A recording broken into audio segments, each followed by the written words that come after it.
नमस्कार जी सभी को। I welcome you all in the next lecture of atoms with one valence electron. Quantum mechanics की जो second series हम लोगों ने शुरू की है उसकी कड़ी में ये अगला लेक्चर है and this is one of the most important topics for BSc students. और उनको एग्जामिनेशन में क्वेश्चन आ जाता है what is spin orbit coupling और what is spin orbit interaction energy और what might be the cause for fine structure in the spectrum of hydrogen और what must be the cause for fine structure in the spectrum of atoms with one valence electron. तो ये सारे जो questions हैं इन सब का answer, इन सब का सॉल्यूशन ये आज का टॉपिक है। तो चलिए हम खो जाते हैं इस खूबसूरत से टॉपिक के अंदर। तो स्पिन ऑर्बिट कपलिंग, अब कपलिंग बोलते ही आपके दिमाग में कपल्स, प्यार, इश्क, मोहब्बत ये ना घूमने लग जाए, लेकिन यहाँ पर है यही चीज। लेकिन वो किसके अंदर? स्पिन मैग्नेटिक मोमेंट और ऑर्बिटल मैग्नेटिक मोमेंट के बीच का जो इश्क मोहब्बत है वो हमें आज डिस्कस करना है। हमें ये पता है, देखिए, एक एटम के अंदर जो इलेक्ट्रॉन होता है उस इलेक्ट्रॉन के पास दो टाइप की मोशंस होती हैं। Electron revolves around the nucleus in its circular orbit और उसकी वजह से उसके पास कौन सा मोमेंटम होता है? ऑर्बिटल एंगुलर मोमेंटम, क्योंकि quantity of motion is what? Angular momentum. और उसके पास दो तरीके की एंगुलर मोशंस हैं, दो तरीके की रेवोल्यूशन, एक रेवोल्यूशन है और एक रोटेशन है अराउंड इट्स ऑन एक्सिस। तो orbital motion around the nucleus possess करता है electron as well as spin motion around its own axis possess करता है। ऑर्बिटल मोशन की वजह से उसके पास ऑर्बिटल मैग्नेटिक मोमेंट होता है और स्पिन मोशन की वजह से उसके पास स्पिन मैग्नेटिक मोमेंट होता है। अब दोनों मैग्नेटिक मोमेंट, हमें पता है एक म्यान के अंदर दो तलवारें नहीं रह सकती, तो वो दोनों एक दूसरे के साथ इंटरैक्ट करते हैं, जिसकी वजह से इलेक्ट्रॉन की जो पोजीशन है उसके अंदर चेंजेस आ जाते हैं, उसके एनर्जी लेवल में मॉडिफिकेशन हो जाती है। जैसे मैंने पिछले लेक्चर के अंदर भी बताया, suppose this is the nucleus और इलेक्ट्रॉन अगर उसको सिर्फ ऑर्बिटल मोशन करनी होती तो ये सिंगल लाइन रहती, एक ही लेवल रहता है एनर्जी लेवल, और हम इसी की बात करते हैं। लेकिन इलेक्ट्रॉन एक्चुअली में ऐसे ना मूव करके कुछ इस तरीके से मूवमेंट कर रहा है, स्पिनिंग मोशन भी है और ऑर्बिटल मोशन भी है। तो देखिए जो रीजन है इलेक्ट्रॉन के प्रेजेंस होने का, जो प्रोबेबिलिटी है, अब वो यहाँ से देखिए ये ब्रॉड हो गया, ये लेवल जो है दिस इज ब्रॉड, मतलब एनर्जी लेवल मॉडिफाइड हो गए हैं। एक मैं कहूँ कि शार्प लेवल ना होके स्मीयर्ड, फैला हुआ ब्रॉडन लेवल हो गया है। इसकी वजह से स्पेक्ट्रल लाइन स्प्लिट हो जाती हैं और इसी स्प्लिटिंग को हम क्या बोलते हैं? Fine structure. और उसी फाइन स्ट्रक्चर का डिटेल्ड कॉज हम लोगों को आज मैथमेटिकली हैंडल करना है। We are going to discuss the mathematical analysis for the cause of fine structure of hydrogen spectrum. तो इसमें आपको एग्जामिनेशन में क्या लिखना होता है? आपको यहीं से कहानी शुरू करनी होती है। In an atom an electron possesses two types of motions, orbital motion around the nucleus and spin motion around its own axis. Therefore, electron has angular momenta associated with orbital motion and spin motion. उसके पास दो type के angular momenta जो है वो होते हैं। The orbital motion of electron around the nucleus is equivalent to current. हमें पता है कि न्यूक्लियस यहाँ पे and electron is revolving around the nucleus, तो जो उसकी जो मोशन है, because we know that organize flow of charge carriers is nothing but current. अब ऑर्गेनाइज फ्लो है इलेक्ट्रॉन का, इट मींस उसके साथ एक करंट एसोसिएटेड है। तो इलेक्ट्रॉन की जो ऑर्बिटल मोशन है उसको हम एक करंट लूप मान सकते हैं। और अगर एक करंट लूप जो है किसी रीजन के अंदर है, इसका मतलब उसके साथ एक मैग्नेटिक फील्ड एसोसिएटेड है, बिकॉज मैग्नेटिक फील्ड तो करंट की पूंछ है, उसके साथ साथ जाती है। तो the orbital motion of electron around the nucleus is equivalent to current and this current gives rise to internal magnetic field। मतलब एटम के अंदर एक अपनी मैग्नेटिक फील्ड जनरेट हो जाती है और जो spin magnetic moment of electron होता है that interacts with that internal magnetic field, उसके बीच में टांग अड़ाने की कोशिश करता है कि तू बढ़ा कौन होती है, आई एम ऑल्सो देयर। तो उस इंटरैक्शन की वजह से एनर्जी लेवल के अंदर मॉडिफिकेशंस हो जाती हैं, चेंजेस आ जाते हैं। और ये जो इंटरैक्शन है between orbital and spin magnetic movement, this is called basically spin orbit coupling, या फिर मैं कहूँ कि स्पिन ऑर्बिट इंटरैक्शन। इन दोनों मूवमेंट्स के बीच के इंटरैक्शन को ही हम क्या बोलते हैं? स्पिन ऑर्बिट इंटरैक्शन और स्पिन ऑर्बिट कपलिंग। अब हमें मैथमेटिकली इसी कपलिंग को डिटेल में डिस्कस करना है। We are going to calculate the internal magnetic field and because of that internal magnetic field we are going to calculate the modification in energy of the electron. तो अगली जो calculation हमें करनी है, इतना लिखने के बाद एग्जामिनेशन में आपको कैलकुलेशन करनी होती है इंटरनल मैग्नेटिक फील्ड की। अब जो इंटरनल मैग्नेटिक फील्ड है उसकी कैलकुलेशन करने के बाद हम कैलकुलेशन करेंगे मॉडिफिकेशन इन एनर्जी की। वो डेल्टा ई जो होगा वो हमें कैलकुलेट करना होगा और उसकी कैलकुलेशन के बाद ही हमें पता चलेगा कि कितनी मॉडिफिकेशन किसी पर्टिकुलर एनर्जी लेवल के अंदर हो रही है और उस बेचारे की जो स्पेक्ट्रल लाइंस हैं उनके साथ क्या होगा। तो वो क्या कहानी घटित होगी वो हमें अब डिस्कस करनी है। So we are going to calculate number 1 internal magnetic field, इसके बाद आपको एग्जामिनेशन के अंदर या अपने नोट्स के अंदर हेडिंग देना है इंटरनल मैग्नेटिक फील्ड। मैं बोलती जाऊंगी, अब आप लोग नोट करते जाइए सो दैट आपके नोट्स प्रिपेयर हो जाएं। सो इंटरनल मैग्नेटिक फील्ड के बारे में आपको अब क्या करना होगा, हमें एक सिस्टम कंसीडर करना होगा, और सिस्टम में हमें क्या चाहिए, एक न्यूक्लियस और एक इलेक्ट्रॉन, क्योंकि ये अल्टीमेटली तो कहानी न्यूक्लियस और इलेक्ट्रॉन के प्यार की है, तेरी मेरी प्रेम कहानी दो लफ्ज़ों में। मुझे पता है I am not speaking on that track, और उस ट्रैक पर हमें जाने की ज़रूरत भी नहीं है। आप लोग वापस आइए यहाँ पर। So you have to consider the system in which one electron is revolving around the nucleus. Suppose an electron of charge minus e is moving in a circular orbit of radius r around the nucleus with velocity v. अब क्योंकि जो motion होती है वो relative होती है, मैंने ये माना कि न्यूक्लियस यहाँ पर सेंटर पे है और हमें पता है इस ऑर्बिट का रेडियस r है, और इलेक्ट्रॉन जिसके ऊपर चार्ज माइनस e है ये वेलोसिटी v वेक्टर के साथ बेचारा इसके चारों तरफ क्या कर रहा है, रिवॉल्व कर रहा है। और न्यूक्लियस के ऊपर जो चार्ज है वो कितना माना मैंने, Ze, जितना एटॉमिक नंबर है उतने प्रोटॉन्स हैं, और एक प्रोटॉन के ऊपर चार्ज होता है +e। Now you will write that since motion is relative, therefore we can consider that nucleus is revolving in the circular orbit of radius r around the fixed electron but in a direction opposite to that of electron with velocity -v। आप लोग चाहे repeat करके इसको लिख लीजिएगा, back चले जाइए, उसको नोट कर लीजिएगा।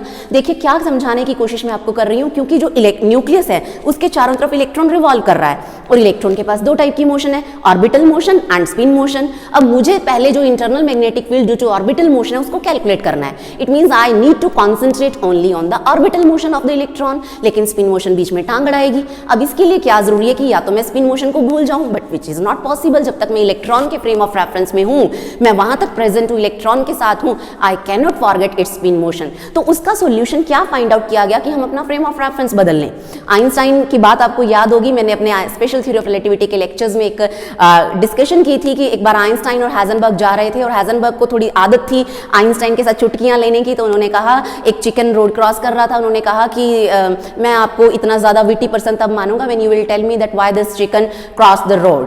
तो आइंस्टाइन जो थे वो आइंस्टाइन ही थे, तो उन्होंने क्या कहा कि मैं आपके क्वेश्चन का जवाब जरूर दूंगा, लेकिन आप पहले मुझे ये बताइए कि चिकन ने रोड क्रॉस की है या रोड ने चिकन क्रॉस की है। सो दिस इज बेसिकली रिलेटिविटी। तो वही रिलेटिविटी अब हमें यहां पर कंसीडर करनी है कि मोशन क्योंकि रिलेटिव है, और अगर इलेक्ट्रॉन न्यूक्लियस के चारों तरफ रिवॉल्व कर रहा है और मैं न्यूक्लियस को एट रेस्ट इलेक्ट्रॉन को एट रेस्ट मान लूं, तो मुझे क्या लगेगा कि न्यूक्लियस इलेक्ट्रॉन के चारों तरफ रिवॉल्व कर रहा है in the opposite direction and with opposite velocity, ताकि जो ऑर्बिटल मोशन है उसको मैं सिर्फ स्टडी कर पाऊं, और मैं न्यूक्लियस की मोशन अराउंड इलेक्ट्रॉन अगर स्टडी कर लूंगी, इसका मतलब मैंने ऑर्बिटल मोशन स्टडी कर ली, किसकी, इलेक्ट्रॉन की। अगर न्यूक्लियस -v वेलोसिटी से चल रहा है तो इलेक्ट्रॉन v वेलोसिटी से चल रहा है, अगर इलेक्ट्रॉन क्लॉकवाइज है तो मुझे न्यूक्लियस एंटी क्लॉकवाइज फील होगा। So that is what basically I am going to discuss. तो मैंने क्या किया, ध्यान से देखिए, मैंने न्यूक्लियस को माना मोशन के अंदर, इलेक्ट्रॉन को माना रेस्ट पे, इलेक्ट्रॉन के फ्रेम को माना रेस्ट पे, और मैंने माना इसके चारों तरफ इसका न्यूक्लियस जो है वो सर्कुलर ऑर्बिट के अंदर रिवॉल्व कर रहा है। This is electron which is at rest, और यहाँ पर यही सिचुएशन हमने यहाँ कंसीडर कर ली, इसको रेस्ट पे माना, ये चारों तरफ इसके रिवॉल्व कर रहा है, प्लस Ze, ये v वेलोसिटी से जा रहा था तो ये जाएगा -v वेलोसिटी से इस डायरेक्शन में, and this relative distance will again be r। तो ये सिचुएशन जो है मैंने कंसीडर कर ली है। अब electron is taken at rest so that orbital motion of electron is considered and spin motion may not interfere in are mathematical analysis, क्योंकि spinning motion तो सिर्फ इसके पास है, न्यूक्लियस के पास तो है नहीं है। अब ऑर्बिटल मोशन चाहे मैं इसकी कंसीडर करूं चाहे मैं इसकी कंसीडर करूं, कोई फर्क नहीं पड़ता है। So the motion of nucleus in circular orbit is equivalent to the flow of current in circular loop of radius r। अब न्यूक्लियस के पास भी चार्ज है भैया, वो भी कहता है मैं भी चार्ज हूं, आई एम ऑल्सो नॉट, मैं कहूं कि इंफीरियर टू एनीबॉडी, तो उसके पास भी चार्ज है, वो भी रिवॉल्व कर रहा है, उसके पास भी करंट है। So moving nucleus can be considered as a current element, और करंट एलिमेंट आपको पता है जिसको हम रिप्रेजेंट करते हैं IgL वेक्टर के साथ। अब इसको देखिए, इस IgL को हम लोग क्या लिख सकते हैं, ZeV -ZeV। अब ये कहानी कहां से आई, मैं यहां पर आपको थोड़ा सा समझा दूं। IgL वेक्टर, अब देखिए जो I है करंट, इसको मैं क्या लिख सकती हूँ, dq by dt, rate of flow of charge carriers per unit time, उसको हम क्या बोलते हैं, करंट बोलते हैं। अब ये जो dt है अगर मैं इसके नीचे ले जाऊं, क्योंकि दोनों में ही चेंज है, कोई फर्क नहीं पड़ता, and this dl by dt is basically what, this is velocity v, और न्यूक्लियस की वेलोसिटी कितनी है, -v, and dq is what, charge on the nucleus, nucleus पे चार्ज कितना है, Ze, तो क्या आ गया, -Zev, और इसी आइडियल को मैंने यहाँ पर क्या लिखा है, -Zev।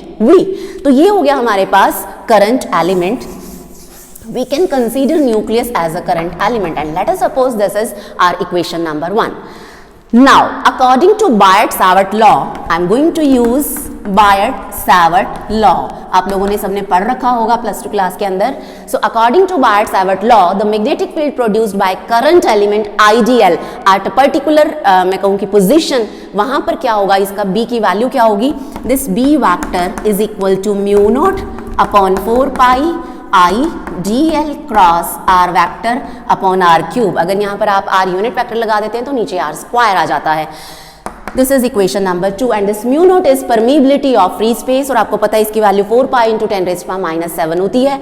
और इस म्यू नोट को in the terms of speed of light अगर मुझे एक्सप्रेस करना हो तो this is mu naught is equal to 1/ε0 c square, because आपको पता है 1/c square is equal to mu naught ε0, या मैं कहूँ कि c square is equal to 1/μ0 ε0, एक ही बात है, कान को चाहे इधर से पकड़ो, इधर से पकड़ो, पकड़ा मेरा ही कान जाएगा।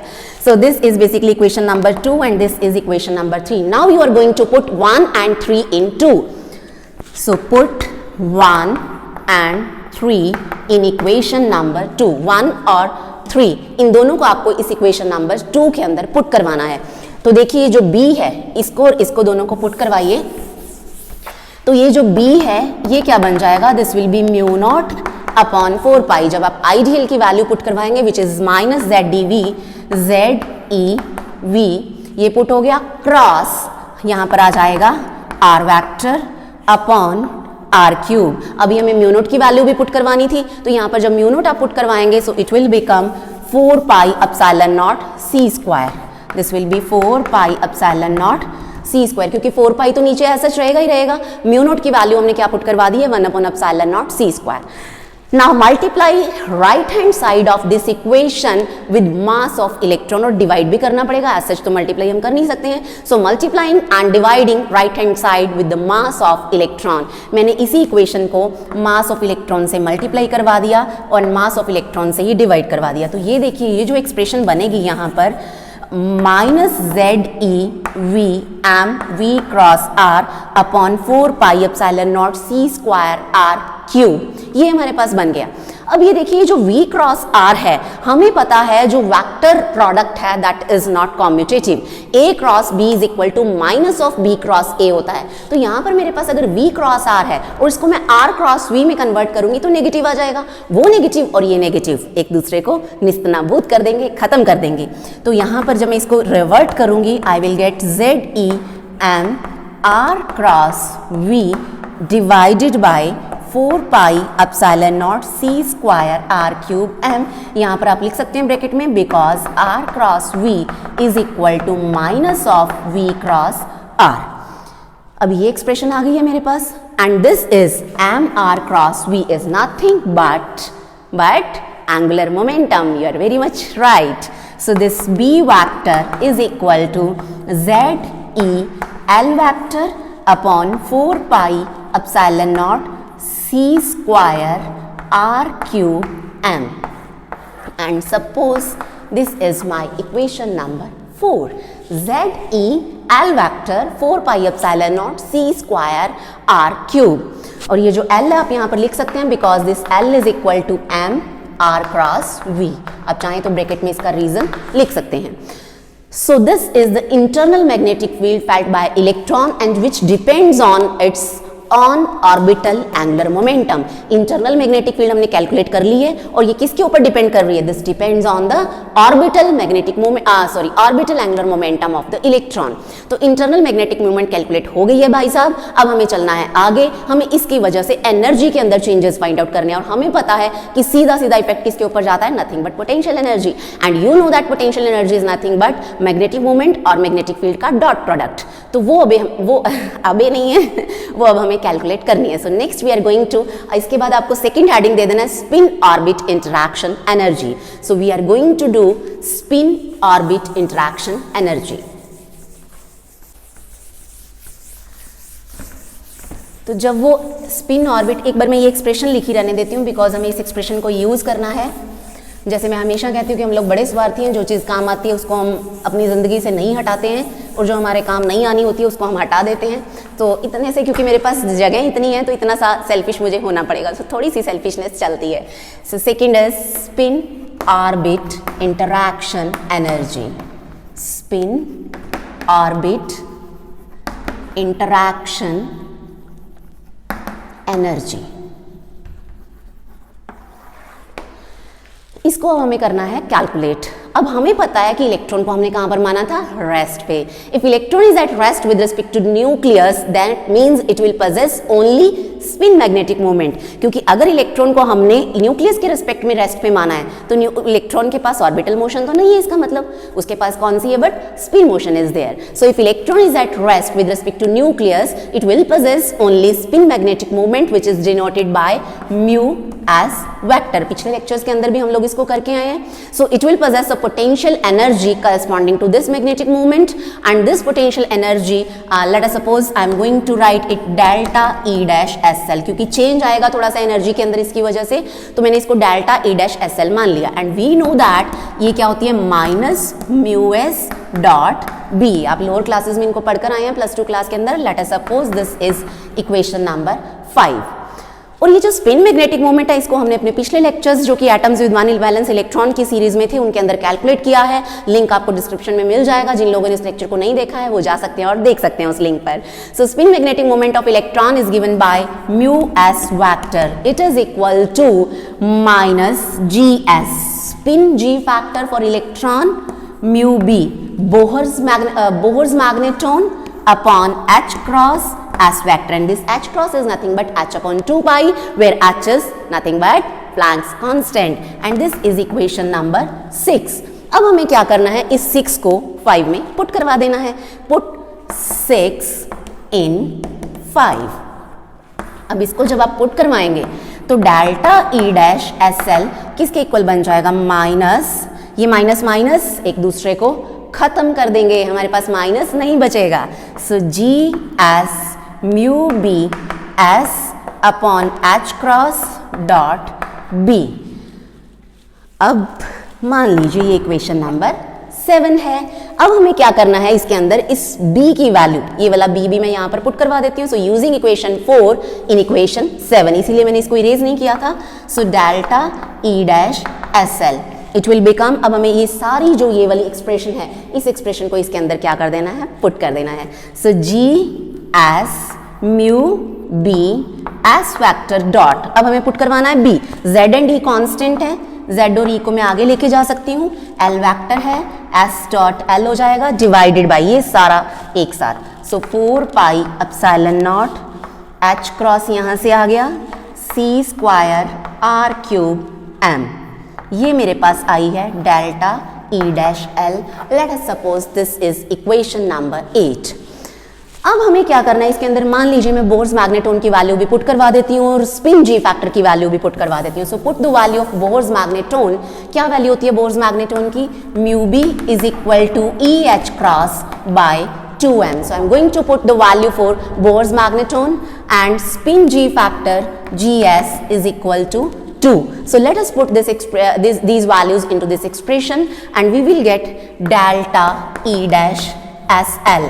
It will be equal to Z E, Gs की वैल्यू हमने 2 पुट करवाई है, म्यू बी की value E H cross by 2m put हुआ, S vector dot L vector it will remain as such, और बाकी सारा डिनोमिनेटर में 4 पाई एप्सिलॉन नॉट h का cross c square r cube m, ये सब फैक्टर्स डिनोमिनेटर में एज सच रह गए हैं। अब जो फैक्टर्स एक दूसरे को कैंसिल कर रहे हैं, 2 ने 2 को मारा एंड ये e स्क्वायर हो गया, h क्रॉस ने h क्रॉस को मारा, तो हमारे पास देखिए अब क्या बचता है, we are left with delta e dash SL and we are going to write this expression z e square upon 4 pi epsilon naught m square भी हो गया, m square c square r cube s vector dot l vector, and this is nothing but expression for energy interaction energy, and let us suppose this is equation number 9. This energy has been calculated in a frame of reference in which electron is at rest, and if we transform into a frame of reference in which nucleus is at rest, then potential energy is reduced by a factor 2 because electron revolve in clockwise and anti-clockwise both directions, क्योंकि हमें पता है electron के पास दोनों spins होती हैं, up spin वाले electrons भी होते हैं, डाउन स्पिन वाले इलेक्ट्रॉन्स भी होते हैं, और इसके लिए मुझे क्या, और जो हमने ये कैलकुलेट किया ये सारे सिस्टम के लिए कैलकुलेट किया, एक टाइप के सिस्टम के लिए अगर मुझे कैलकुलेट करना है तो मुझे इस एक्सप्रेशन को हाफ से डिवाइड करना होगा. So 2 types of electrons exist, but I need this energy for one type of electrons. Therefore, spin orbit interaction energy will become, for a one type of system of electrons, it will be delta ESL and it will be Z E square by, हमें इसका 2 करना है, 1/2 कर देना है, 4 pi epsilon not, या मैं कहूँ कि delta ESL will be 1/2 delta E dash SL, 4 pi epsilon not m square c square r cube s vector dot l vector. Suppose this is equation number 10. अब हमें क्या करना है, this equation shows that spin orbit interaction energy depends on the relative orientation of the vectors s and l. l vector और s vector दोनों की relative orientations पे ये डिपेंड करती है, और जब तक हम इस वेक्टर की वैल्यू कैलकुलेट नहीं कर पा रहे हैं तब तक ये एक्सप्रेशन इनकम्प्लीट है. So next we are going to calculate the value for s vector dot l vector. इसके बाद आपको यहाँ पर सब हेडिंग दे देना है, ये एक्सप्रेशन मैं लिख ही रहने देती हूँ. Number 3, calculation of s vector dot L vector. अब आप इसकी कैलकुलेशन जब करेंगे S vector dot L vector, हमें पता है total angular momentum is vector sum of orbital angular momentum and spin angular momentum. Suppose this is equation number 11. Taking the dot product with itself, मुझे क्या करना है, J dot J is equal to L plus S dot L plus S. I am going to take the dot product of these to.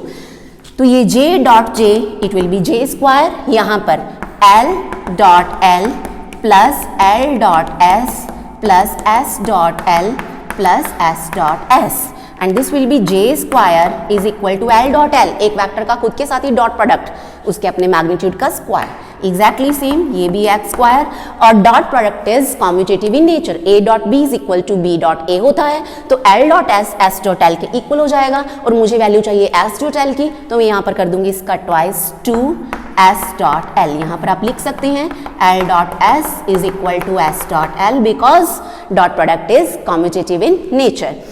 हमें यहाँ से इसकी value चाहिए, आप लोग निकाल लीजिए. सो s vector dot l vector will be j square minus l square minus x square upon 2.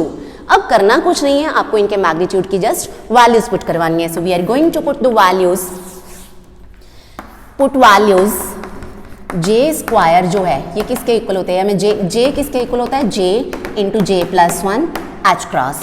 s किसके इक्वल होता है, s into s plus 1 root h cross. l किसके इक्वल होता है, l का magnitude l into l plus 1 h cross. ये सारी values हमें कहाँ कर पुट करवा देनी है इस एक्सप्रेशन के अंदर. सो s vector dot l vector will be j into j plus 1 h cross square minus l into l plus 1 h cross square minus s into s plus 1 h cross square divided by 2. Values put हो गई हैं. अब जो constant similar terms हैं उनको बाहर ले लीजिए. सो s vector dot l vector will be equal to h cross square by 2 j into j plus 1 minus l into l plus 1 minus s into s plus 1. ये हो गया हमारे पास s डॉट l की value. Suppose this is equation number 12. Now put this value of 12 into this equation number 10. इसके अंदर put करवाया और हमारा काम बन गया. तो अब इसके बाद आप गाना गा सकते हैं, बन गया जी बन गया, हमारा काम बन गया. So we are finally at our result delta ESL ZE square upon, मैं इसको यहाँ पर मल्टीप्लाई कर दूँ थोड़ा इजी रहेगा, it will B 8 pi epsilon not m square c square r cube. अब s total h cross square by 2 means 16. बाकी सारा factor with in bracket already है, j into j plus 1 minus l into l plus 1 minus s into s plus 1. तो ये जो expression I है this one, equation number 13, this is the change in energy level because off spin orbit interaction coupling. उनके प्यार मोहब्बत की वजह से जो मैं कहूँ कि एक बिखराव हो गया है एनर्जी लेवल्स के अंदर, वो ये बिखराव है जो हमने कैलकुलेट कर लिया है. Now if I say that if En is the energy of electronic state, if electron is present in nth state, then its total energy in the presence of spin orbit interaction will become E is equal to En plus delta EL सेल. अब आप कहेंगे ये minus क्यों नहीं, अपने आप value negative आएगी अगर ये वैल्यू रिड्यूस हो रही होगी तो, और इंक्रीज हो रही होगी तो ये वैल्यू पॉजिटिव आएगी. So basically this is change in energy level and the ultimate cause for spin orbit interaction, spin orbit coupling, fine structure. और इसकी वजह से स्पेक्ट्रम के अंदर क्या चेंजेस आते हैं that we will discuss in our next lectures. Thank you so much.